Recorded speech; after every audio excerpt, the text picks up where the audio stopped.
Cricket అభిమానులంతా ఎంతో ఆసక్తిగా ఎదురుచూస్తున్న ఐపీఎల్ 2024 సీజన్ మరికొన్ని రోజుల్లో ప్రారంభం కానుంది. మార్చ్ 22 నుంచి Chennai super Kings royal Challengers Bengaluru మధ్య తొలి మ్యాచ్తో ఈ మెగా టోర్నీ మొదలు కానుంది.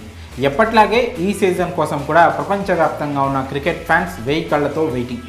అయితే ఈసారి సీజన్కు పార్లమెంట్ ఎన్నికలు కాస్త అడ్డుతగిలేలా ఉన్నాయి.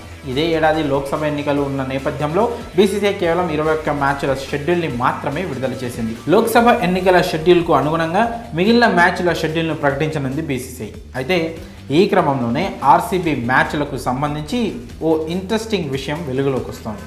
అదేంటో ఇప్పుడు చూద్దాం. ఐపీఎల్లో ఇప్పటి వరకు 16 సీజన్లు జరిగాయి. 2008 నుంచి 2023 వరకు జరిగిన సీజన్లో ఒక్కసారి కూడా కప్పు కొట్టని జీరో కప్స్ టీంలో ఆర్సీబీ కూడా ఒకటి. అయినా కూడా ఆ టీంకు భారీ ఫాలోయింగ్ ఉంది.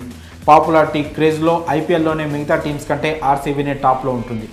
విరాట్ కోహ్లీ కారణంగానే ఆర్సీబీకి అంత క్రేజ్ వచ్చింది. దాదాపు ప్రతి రాష్ట్రంలోనూ ఆర్సీబీకి ఫ్యాన్స్ ఉంటారు. మన తెలుగు రాష్ట్రాల్లో కూడా ఆర్సీబీకి భారీ ఫ్యాన్ బేస్ ఉంది.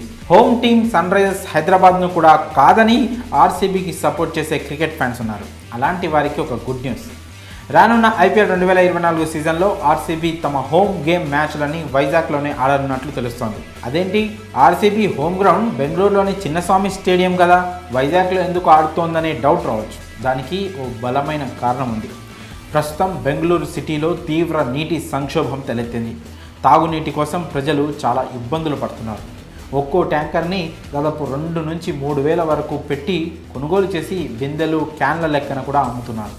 ఈ నేటి ఎద్దడిని దృష్టిలో ఉంచుకొని బెంగళూరులోని చిన్నస్వామి స్టేడియంలో నిర్వహించే ఆర్సీబీ మ్యాచ్లను వైజాగ్ తరలించాలని కర్ణాటక క్రికెట్ అసోసియేషన్ భావిస్తున్నట్లు సమాచారం. అయితే ఈ విషయంపై ఇంకా ఎలాంటి అధికారిక సమాచారం లేదు.